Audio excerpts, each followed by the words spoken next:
Contame un poco, ¿cómo fue la adolescencia?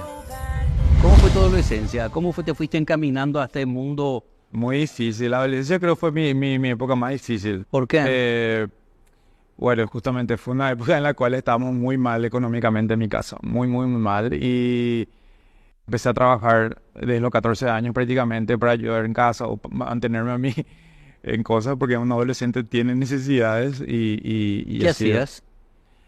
Bueno, a los 14 empecé a trabajar en un despacho de aduana, en un secretario de cargaba facturas y cosas así. Me parece súper aburrido el trabajo, pero lo tenía que hacer. 14 15 años fue eso, empecé a trabajar con un compañero de colegio y así. Después terminé el colegio, ya empecé a trabajar en otras cosas, trabajé en bares, mozo, fui mozo. ¿Que mientras tanto pintabas?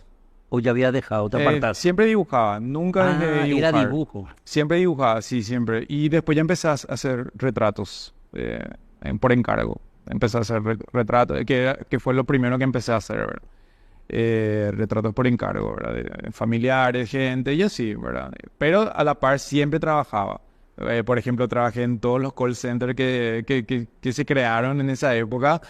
¿Y cómo atendías? Muy mal. ¿En Era serio? malísimo. ¿Quién Me atendía? echaban de todos los call ¿Por centers. qué? Porque era muy malo. Claro, no estaba... No, era muy irresponsable. Era muy irresponsable. No me despertaba. Era una época cuando tenía mis 20, 20 y pocos.